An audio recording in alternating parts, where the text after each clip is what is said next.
All right, so this is the next installment in the GI map fundamentals kind of series that we have here. So we're going to get into some frequently asked questions today, as well as follow up on some questions that were asked in the chat during last month's class, and really dive into a little bit more about GI map interpretation.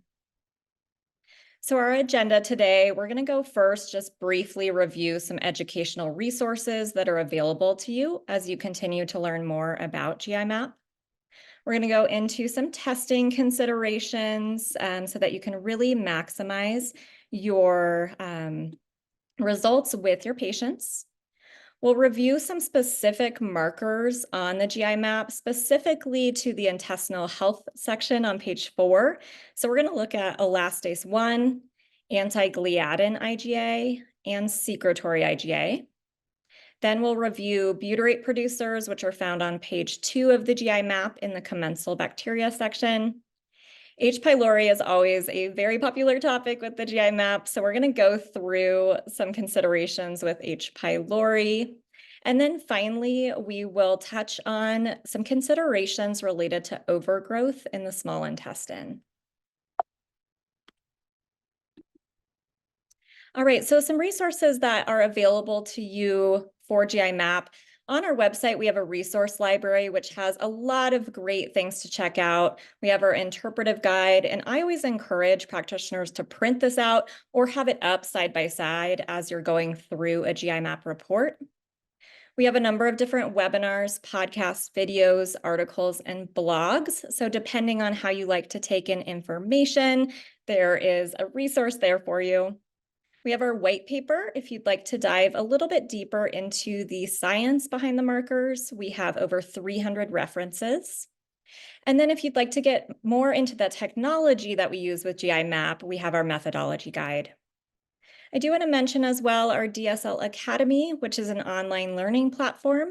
We have 3 specific self-paced courses specific to GI map. So the interpretive guide, again, on our website, great resource to utilize. At the back of the interpretive guide, we have a number of tables that can be really helpful to reference. So we have 3 primary dysbiosis patterns: the insufficiency pattern, inflammatory dysbiosis pattern, and then digestive dysfunction dysbiosis pattern. We see these a lot on GI map, so those tables are great to keep in mind in seeing what to look for. We also have tables on immune-mediated food reactions, gut barrier permeability or leaky gut, and then gas and histamine producers. All right, so let's get into it now.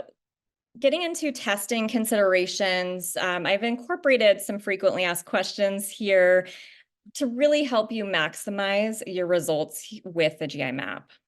So first, I would encourage you to think outside the gut. So the GI map can shed light on a huge range of extraintestinal conditions. Of course, we think of ordering the GI map if a patient is presenting with GI-related symptoms, but really you can use it for so many different purposes. So some examples, think of the gut-skin connection. So if a patient has acne or atopic dermatitis or eczema, think of the gut-brain connection. If there are mood disorders or maybe brain fog, even autoimmune disease. So really the sky is the limit here in terms of what you can use the GI map to help with. We encourage that patients sample on a normal abnormal symptom day. So what that means is if they are presenting with chronic conditions, choose a day where maybe there's a little bit of an uptick or an exacerbation of symptoms. And we do encourage that patients collect from 4 different areas of the stool for the most representative sample. One of the questions that we got in last month's class was whether the test assesses a person's current health status or whether it provides a picture of a longer time frame. So testing does represent a snapshot in time. We're looking at a person's gut health at the time of the test, but this is where it's really, really important to interpret the results alongside a patient's health history and symptoms. So this can give you insights into whether an abnormal result represents an acute or more of a chronic imbalance. So for example, we might see Giardia pop up on the GI map on the pathogens page. So in that case, we know that Giardia is present, but what we can't tell is whether it's an acute or a chronic infection. And so you would want to pair those test results with the patient's history and symptoms in order to get a better idea of clinical significance. We get a lot of questions about medication and supplement use, whether you should stop using certain medications or supplements before testing. So for medications, we do recommend that patients continue all prescription medications. It is helpful if you take notes as part of a thorough health history on which medications a patient's taking, because some medications can impact the composition of the microbiome or GI markers. And so this is just helpful to know as you're interpreting the results. Some antibiotics, or some examples here would be antibiotics, proton pump inhibitors, and then anti-inflammatory medications such as NSAIDs. For supplements, it's not necessary to discontinue most supplements. This is, of course, up to the provider's discretion. Some providers are going to want to understand if certain supplements are being successful, if they're having that positive impact on the gut ecosystem. And so they'll want patients to stay on those products during testing. But let's say you're working with a patient, brand new, comes to your office. Maybe they have their own collection of supplements that they have purchased, or maybe they've collected supplements from working with different practitioners over the years. You might decide, hey, let's go ahead and just discontinue these products, establish more of a baseline, and see where you're at.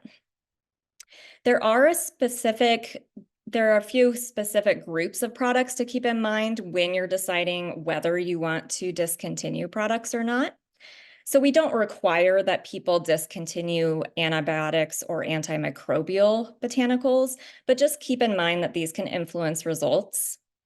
If possible, we recommend waiting about 30 to 60 days after the end of an antimicrobial protocol before testing. If a patient's taking digestive enzymes, this will not influence the elastase 1 finding, but if the product has lipase or ox bile in it, it could decrease steatocrit. So if you're wanting to establish a baseline here, you could stop the ox bile or lipase at least 3 days before testing. Or if you're wanting to get a sense of how well managed your patient is on that product, you could have them continue during testing. For probiotics, if you decide we want to see what the gut looks like without probiotics, you could pull those out about 2 weeks before testing. And then finally, practitioners often ask about introducing a biofilm disruptor to improve the detection of organisms. And there's no published evidence to suggest that this is helpful, but some practitioners will introduce a biofilm disruptor up to 14 days before testing. So this is an option, but it's not a requirement. When to retest. So I mentioned with antibiotics, antimicrobials, to wait about 30 to 60 days after the end of a protocol to retest. This includes treatment for H. pylori as well as opportunists and pathogens. And the thought process here is you want to ensure that your protocol was effective, but you also want to allow enough time to make sure that the organisms you were trying to treat did not grow back post-treatment. You could retest sooner if you're wanting to gauge if you're on the right track with your protocol or if you need to tweak anything. However, caution is advised here because there can be this rebound growth of organisms within that 30 to 60 day post-treatment window. And then finally, with treatment consideration or testing considerations, rather, we get a lot of questions about red flags that could warrant further investigation. So occult blood and calprotectin are the two red flag markers. Alarm signs and symptoms in the presence of these markers could indicate a need for further evaluation. So if a patient presents with signs and symptoms such as watery or bloody diarrhea, unexplained weight loss, the presentation of anemia, a change in bowel habits or abdominal pain, you would want to consider a referral. And then there's a couple additional markers that we look for on the GI map if we're seeing that elevated occult blood and or the calprotectin. So eosinophil activation protein and secretory IgA can be elevated in inflammatory bowel disease. And secretory IgA can also be elevated with colon cancer. So again, a combination of these markers in conjunction with signs and symptoms could indicate a need to refer out. All right, getting into kind of our first big marker here on the test that we're considering in today's class, elastase 1. So this is found on page 4 within the intestinal health markers section. Elastase 1 is a digestive enzyme that's secreted by the pancreas, and we can use it as an indirect marker of pancreatic enzyme production. So a common question we get is, what does it mean if it's less than 200? So as you can see in the chart on the right, less than 200 does indicate pancreatic insufficiency. And then within functional medicine, we're working with functional ranges. So ideally, we want to see a result of 500 or above. That is going to indicate normal pancreatic output. And then that middle zone, 200 to 500, indicates suboptimal, decreased pancreatic output. So it's really important to have normal output of pancreatic enzymes for proper digestion. Patients that have either suboptimal or overt exocrine pancreatic insufficiency may have symptoms such as bloating, abdominal discomfort, maybe steatorrhea or fat malabsorption. So this is a really useful marker that can tell us so much about a patient's digestive capacity. And what's interesting is even though it's a fairly easy marker to run, it's non-invasive, it isn't always ordered. So some patients might have been struggling for years with chronic symptoms. Some might have even had pretty extensive workups done, but elastase 1 might not have been run. So it is a marker that's recognized by conventional medicine. It's even listed on Mayo Clinic's catalog of markers. So depending on the patient and their health history, this marker can really be a game changer. So what are some causes of low elastase 1? I have a whole big list there for you to look over. They range from dietary factors to stress to certain disease states. Hypochlorhydria or low stomach acid is a big one to consider for GI MAP, especially if we see that H. pylori is present. For some of these other conditions, depending on your scope of practice, you might need to refer out or collaborate with a specialist for either the diagnosis or the treatment of that condition. Patients with exocrine pancreatic insufficiency also might need additional diagnostics to get a better sense of their pancreatic health. So what are some ways that we can increase elastase 1? So of course, the first factor, we want to consider root causes. Again, depending on the condition, you might want to collaborate with a specialist, but we really do want to go upstream and consider root cause. In the meantime, mindful eating, food hygiene, those can be nice low-hanging fruit. So this is going to be encouraging patients to chew their food really thoroughly, relaxing at meal times, anything they can do to get into that rest and digest mode. And of course, easier said than done. We're so busy. And so some patients, they might be eating on the go or distracted, rushed. But the more that they can kind of slow down and relax at meal times, the better. Sometimes I'll even encourage people to just take a couple diaphragmatic breaths before they eat to try to shift into rest and digest. Digestive herbs can be another supportive option. So this could include things like digestive bitters, which typically come in tincture form, and you simply add them to water and drink right before meals. And then finally, you can consider the use of pancreatic enzyme supplements. Now, it is worth noting pancreatic enzyme products, particularly lipase, are animal derived, and so they might not be appropriate for patients who are following a vegetarian or a vegan diet. And there are also other products that contain additional types of enzymes, such as intestinal brush border enzymes. So one question that we get related to digestive enzyme use is if patients need to take supplements forever. Now, again, you're going to want to address that root cause of low elastase 1. But in the case of pancreatic insufficiency, a patient might need to take digestive enzymes long term. And I do just want to reiterate here that oral enzymes will not impact the elastase 1 marker on the test. So just something to keep in mind if you were to retest after a patient starts pancreatic enzyme products. The oral enzymes don't cause the pancreas to produce more of its own enzymes. They're used as a tool in the case of that decreased pancreatic output. And so because of this, it's really, really important that patients are compliant with consistently taking enzyme supplements at the start of each meal. All right, so let's move into our next major topic here, anti-gliadin IgA. So my colleague Kat Simmons presented information on this marker along with the fecal gluten peptide add-on marker last month. And I believe that's available in the video library for RUPA. And she also did a webinar earlier this year all about gluten and testing considerations. So again, another fantastic resource if you want to go even further on this topic. But the first question here, is elevated anti-gliadin IgA indicative of celiac disease? And the answer here is no.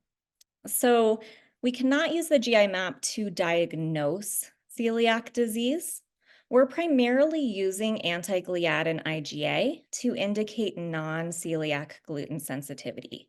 It is representing an immune response to gluten. So this marker can be elevated if a patient has undiagnosed celiac disease, but you would want to pursue additional investigations if you suspected that a patient has celiac. And then we can also see this marker elevated in patients with celiac if they've been exposed to gluten. And so in this way, it can be a helpful marker for monitoring gluten-free compliance. Just for reference, I've included the criteria for standard diagnostic testing for celiac disease. The general consensus here is to follow the 4 out of 5 rule, in which patients need to meet at least 4 of those criteria. So measuring tissue transglutaminase IgA antibodies, assessing genetic predisposition, performing a duodenal biopsy, seeing if the patient is presenting with typical signs and symptoms, and then last, seeing if they have a clinical response to a gluten-free diet. All right, so next big question that we got asked last month was, what is the link between anti-gliadin IgA and secretory IgA? So these markers are both on page 4. Secretory IgA is listed and then anti-gliadin right below it in the immune response subsection. So secretory IgA is a mucosal immunoglobulin. Most IgA secreting plasma cells are located in mucosal tissues, foremost the gut. So we're going to keep it super simple here today. IgA binds to a secretory component and is transported across epithelial cells and secreted into the lumen. So you can see in that illustration there on the right with that IgA circled in red, it's making its way across the epithelium into the lumen. And then in the lumen, it can bind to invading microorganisms as well as antigenic proteins, such as gliadin. So in normal physiological conditions, there's this interaction between antigen-presenting cells that sense luminal contents. So you can see that dendritic cell circled on the left. And this interaction with the luminal contents ideally is going to promote that tolerance towards food antigens. The maintenance of this tolerance depends on the differentiation as well as that maturation of the epithelial and immune cells. This is largely determined by the commensal microbiota. So we'd also want to look at page 2 of the GI map, those commensal bacteria, to get more insights into immune response. So getting into anti-gliadin now in a little bit more detail, it's representing that mucosal response to gluten. And then just to note here, we want to think about the health of that intestinal epithelium. So sometimes we can see elevated secretory IgA if there's unhealthy epithelium or leaky gut. So the next question here that we'll address is, can low secretory IgA cause lower anti-gliadin IgA? This is possible, but most people are going to be able to mount an immune response to gliadin if they have a true sensitivity, even if secretory IgA is low. So anti-gliadin IgA is measured in active units per liter and is based on activity levels of secretory IgA binding on to gliadin. And so this means that you can have increased activity of secretory to gliadin due to this reactivity, even if the total number of secretory IgA is low. So let's look at a few examples here. So example one, we see secretory IgA is in normal limits. It's in that green zone. So that indicates normal immune function. However, we see that anti-gliadin is elevated, which is indicative, we would suspect here, probably non-celiac gluten sensitivity, and a gluten-free diet would be appropriate. For the second example, we see that secretory IgA is quite low. However, there's still that elevation of anti-gliadin IgA. So this is a great example of considering the two together and kind of that relationship. And so even though anti-gliadin is just slightly over the reference range, it's at 177, top end of the range is 175. It's still remarkable because secretory IgA, that overall immune response is so low. And so if you're suspecting here, especially with signs and symptoms, that this patient might have celiac, not a bad idea to refer out for further diagnostics. And then finally, example three, we see yet again, secretory IgA is low. Here, however, in this example, anti-gliadin really, really high. So in this case, it would be prudent to rule out celiac disease. All right, so we get questions on, what causes secretory IgA to be high or low, and how do we address either end of the spectrum? So for elevated secretory IgA, acute infections and acute stress can certainly cause it to increase. So on the GI map, you would want to look at pathogens and opportunistic microbes and ask the patient if they had any sort of acute illness at the time of the test. Food sensitivities can also increase secretory IgA. So we already talked at length about gluten, but patients can be sensitive to a whole host of different foods. You can also consider environmental insults, such as the presence of mold or chemical toxins. And again, this is where it's so important to take that detailed health history. And then finally, we can see elevated secretory IgA in celiac disease and in cancer. And so this is where you would want to collaborate with a specialist in pursuing further investigation or treatment. And then especially if you're seeing those red flag markers, such as occult blood and or elevated calprotectin. Supporting elevated secretory IgA is pretty straightforward here. We're really just wanting to address that root cause. There's nothing above and beyond that you need to do besides finding and addressing that trigger. So then what causes low secretory IgA? Here we're kind of thinking more chronic conditions. So certainly you can consider decreased commensals. This is part of an insufficiency dysbiosis pattern that we often see. Again, I'll just remind you, we have that interpretive guide on our website. And at the back of the interpretive guide, we have a really nice table of that insufficiency dysbiosis pattern. Chronic infections can also cause this, as can chronic stress. And so with the patient's health history, that can kind of help you get a sense of whether an infection or whether stress is more acute or whether it's more chronic. And then we also think about chronic decreased barrier function. So there's a few different ways that we can support low secretory IgA. So first, you'd want to look at the GI map alongside patient's symptoms and health history to again kind of determine, is this more of an acute issue or more of a chronic issue?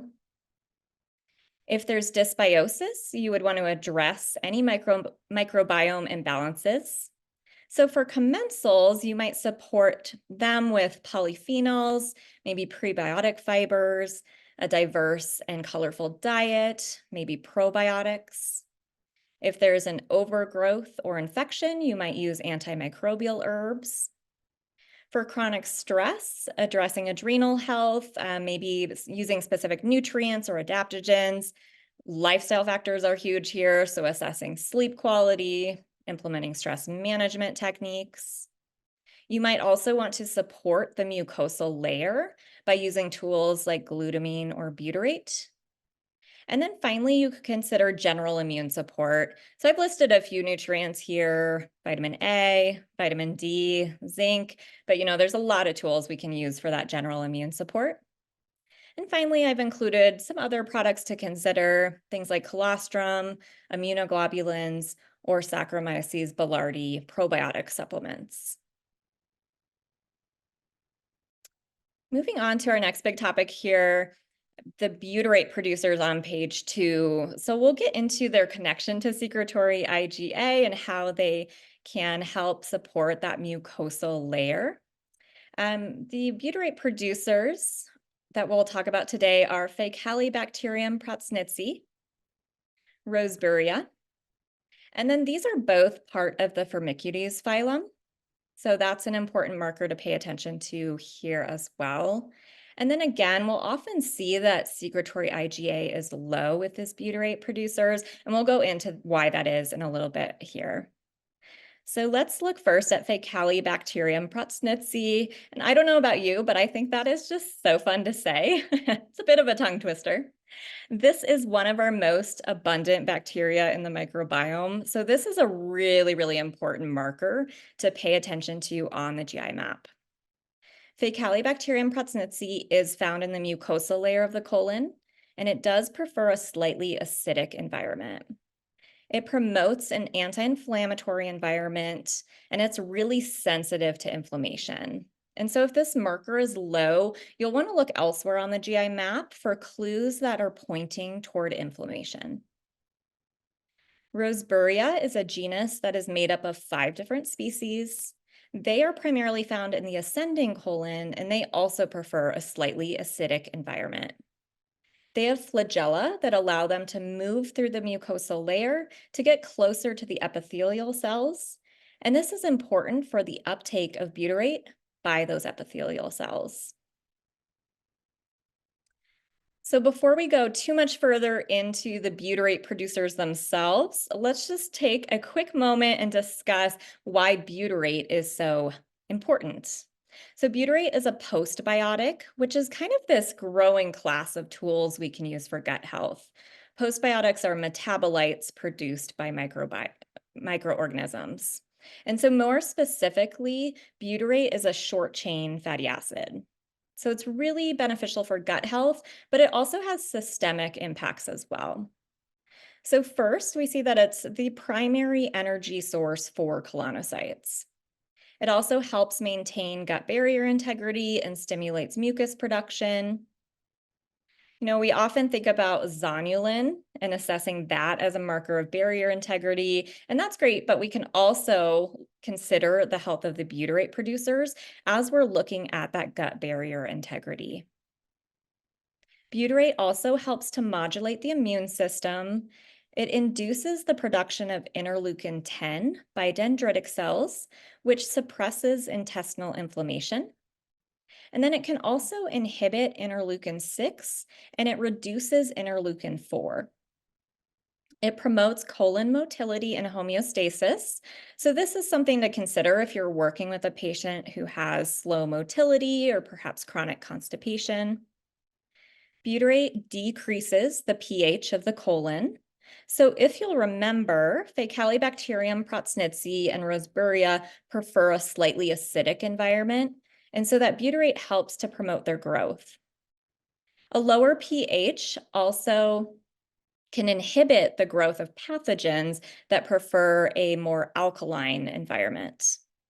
And then that decrease of pH can increase mineral absorption. Butyrate can have a positive impact on metabolism. It releases or signals the release of GLP-1 and PYY from intestinal cells. And then finally, butyrate helps to support the balance of normal colon cells while also preventing the proliferation of colon cancer cells. All right, so now we can get into how we support these butyrate producers. Again, Faecalibacterium, so sensitive to inflammation. So first and foremost, we want to investigate and address if there's any sources of inflammation in the colon. You may need to support the mucosal layer. We discussed some tools previously, bringing in maybe some type of a gut repair type product. Specific prebiotic fibers can help feed Faecalibacterium prausnitzii. So it does well with inulin, FOS, and pectin. And I do just want to note that inulin and FOS can be more symptom provoking for sensitive patients. So it's always a good idea to start at a low dose, work your way up very slowly. Really that's helpful for any prebiotic fiber. Start slow, low, go slow.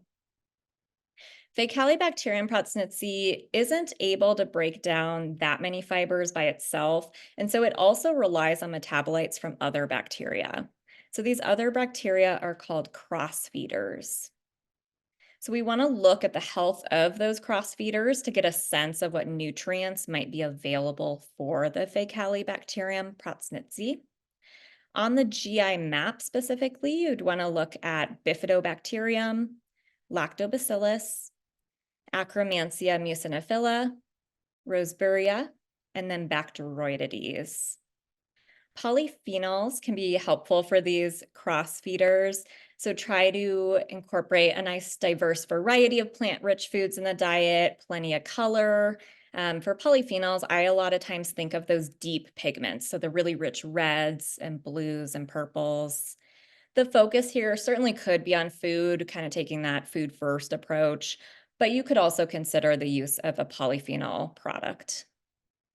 And then depending on the level of Lactobacillus, Bifidobacterium, and or Akkermansia muciniphila that we see on GI map, you could also consider the use of probiotic supplements as a temporary tool while you're working on increasing prebiotics, polyphenols, and just overall diversity in the diet. A lot of the tools are similar here for supporting Roseburia.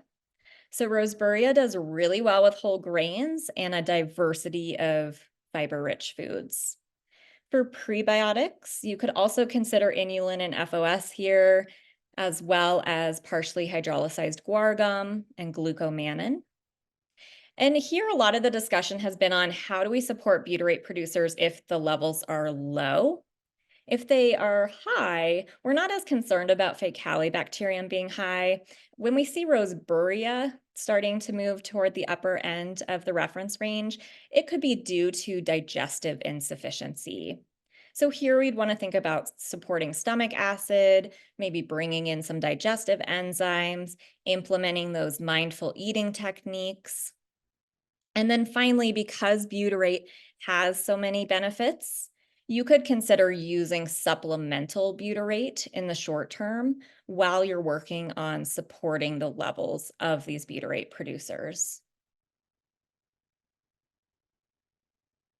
All right, moving into our H. pylori discussion now. Always get a lot of questions on H. pylori. Today, we're going to go through some considerations for testing and then deciding whether or not to address it when it's below reference range levels. So the first question we have here, why is my patient's H. pylori breath test negative, but H. pylori is detected on the GI map? So if a patient has done a breath test with another lab, it comes back negative, but we see H. pylori on the GI map, there's a couple different reasons for this. So the breath test is measuring urease production that could be associated with active H. pylori. So H. pylori is able to morph into a coccoid form, which basically means it rolls up into a little dormant ball. And so the urease production is really decreased here when it's in that state. And so that can cause a breath test to be negative, even though there still might be H. pylori present. The GI map also is using qPCR technology, which provides increased sensitivity. So we are able to pick up on low abundance levels. In fact, the low level of detection for H. pylori on the GI map is 1 E2 or 100 microbes per gram of stool. The next question here we have is my patient's H. pylori breath test. Now it's positive. So should I also order the GI map? So in this scenario, if a breath test comes back positive from another lab, we can conclude here that the patient has H. pylori, so you don't really need to confirm it with the GI map.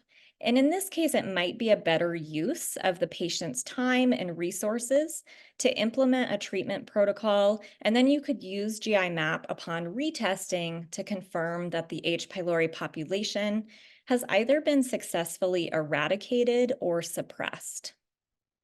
And there are 3 options to retest H. pylori. You can either run the full GI map, you can run H. pylori as a standalone marker, or you can run the pathogens panel, which includes H. pylori. All right, so if the patient's level of H. pylori is below the reference range, how do I know if I should address it?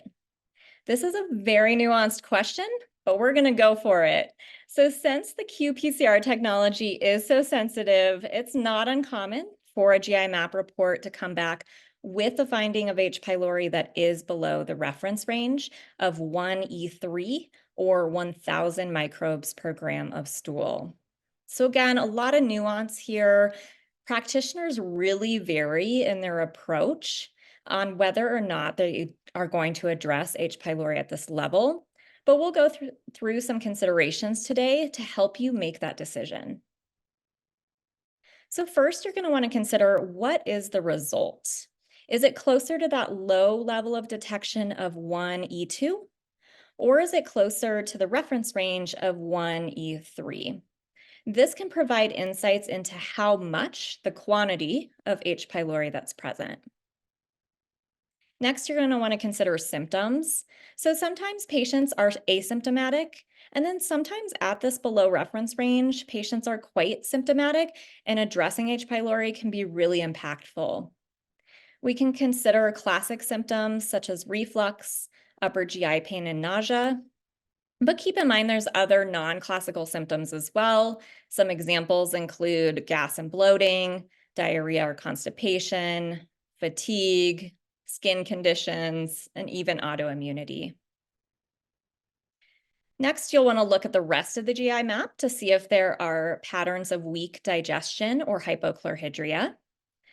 H. pylori does produce that urease enzyme, which can neutralize stomach acid. You can also consider if there are overgrowth patterns of either the opportunistic microbes or the commensal bacteria. This overgrowth pattern can often be a downstream effect of that hypochlorhydria and weak digestion. Next, you'll want to consider if there's virulence factors. So just keep in mind here, we aren't able to test for virulence factors if the result is below 5 E2 or 500 microbes per gram of stool. But if we can test virulence factors, it can give you insights into the potential for more severe infection. So some virulence factors are associated with increased pathogenicity, inflammation, and risk for duodenal ulcers and gastric cancer. If one or more of these virulence factors are present, you might choose to address H. pylori. And some practitioners here will want to see levels below the detectable limit upon retesting if virulence factors are present. And then finally, you'll want to consider if there's any risk factors. So again, with the virulence factors, those can contribute sometimes to ulcers or even gastric cancer. So you want to think about the patient's own health history as well as their family history to get a better idea of potential predisposition and risk. So For example, if a patient has a strong family history of gastric cancer, a practitioner might decide, hey, I'm going to address H. pylori at any level. Moving into some treatment considerations, again, I have 3 screenshots here to show some different levels of H. pylori results. Here, we're really talking about that below reference range level, that middle screenshot. So first, of course, you're going to want to decide if you're going to address it at all. If a patient is asymptomatic, if they don't have risk factors, they don't have virulence factors, you're not really seeing patterns of weak digestion or hypochlorhydria, some practitioners decide it's not clinically relevant and they'll leave it alone. They'll focus on other things on the GI map. If you do decide you do want to address H. pylori, next you'll want to decide treatment goals and how you're going to measure success. So you might choose a few symptoms to monitor for progress during that protocol. Next, you're going to want to decide whether you have the goal of complete eradication or if you're striving to decimate or suppress the population. And again, practitioners will have different ideas and kind of approaches to this. For eradication, you would expect to see a below DL or less than DL result on the GI map. And you can see the screenshot on the bottom denotes that. Eradication is done with an antimicrobial protocol.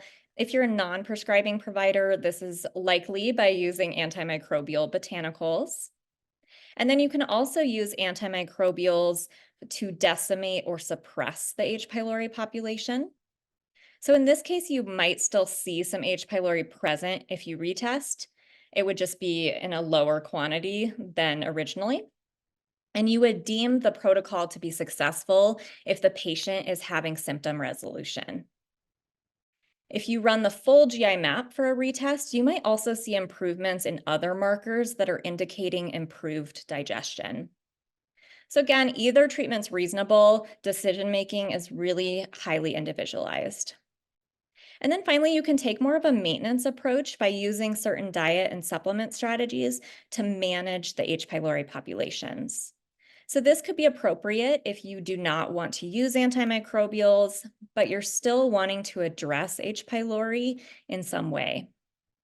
You can also use diet strategies, kind of those maintenance strategies, while you're working on eradication or suppression, as well as after an antimicrobial protocol as part of just that ongoing maintenance. So some tools to consider here, you could use particular probiotics. There's also certain foods and herbs and spices that have been shown to have beneficial effects against H. pylori. So just a couple of examples include green tea, garlic, ginger, and cruciferous vegetables. We do have a really nice resource in our resource library that details items to avoid or limit and items to include in the diet in order to manage H. pylori. All right, and then our last big topic here of today's class, what clues can the GI map give related to SIBO? So SIBO, or small intestinal bacterial overgrowth, is a big topic in the functional medicine world. So first with this question, it's important to recognize that you cannot use the GI map to diagnose SIBO. SIBO is most commonly diagnosed using a lactulose breath test that measures levels of hydrogen and methane gas.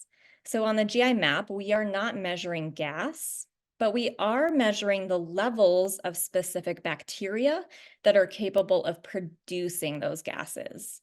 So in this case, you could see that the patient has dysbiosis, but you aren't able to give that official diagnosis of SIBO.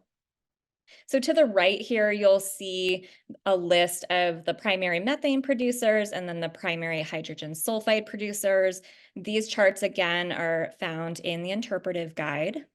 And so if you look at the levels of these microbes, you could theoretically infer that there's an overgrowth in the small intestine.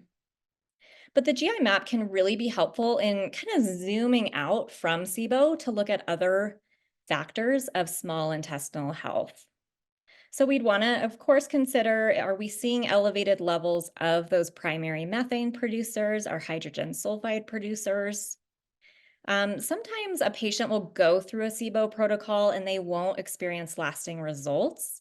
And so we also want to think about what are some other root causes of SIBO-like symptoms. If a patient is presenting with gas or bloating or indigestion, what are some other clues that we can get? And what are some other ways we can support the patient?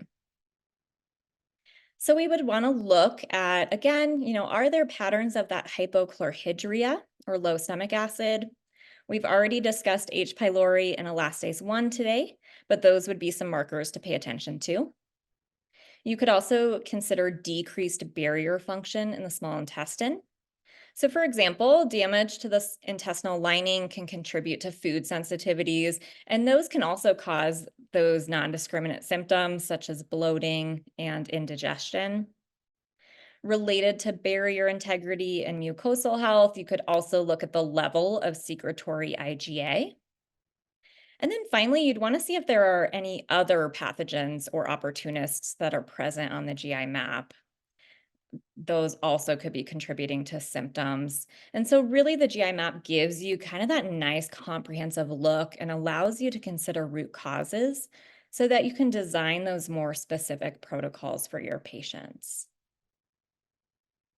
And then I know we're running up against time here, so I just want to super briefly mention we have a new launch of an organic acids profile test. This is a urine test. It uses tandem mass spec technology, and within it, we're measuring metabolites related to energy and mitochondrial health, nutrition, stress and mood, neurotransmitters, toxic impacts, and microbial metabolites.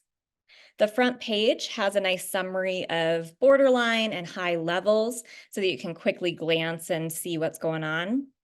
And then the back page of the report has algorithm-based customized recommendations to make it really easy for you to create protocols. So this is a nice test to pair with the GI map to get an even deeper look at what's going on with your patient. All right, and with that, that concludes the end of today's course on GI map fundamentals. Thank you so much for your time and attention today. Welcome to Rupa Health, the best place to order, manage, and track results from over 30 different lab companies in one single place for free. It's going to take you under 2 minutes to sign up, and you can order any functional medicine lab for your client in under 30 seconds. Let me show you how it's done. So here's our beautiful interface. I'm typing in the name of my client, selecting the lab that I want to order for them, and hitting send. From there, Rupa and their amazing team handle the rest. They email the client, collect payment, and even offer an interest-free 3-month payment plan. We've also built the world's largest library of information about chronic health conditions, the lab tests that can help you find the root cause, and the evidence-based interventions that you can use to help people heal from them. It's called the Rupa Health Magazine. There, we have in-depth articles about almost any health condition you can imagine.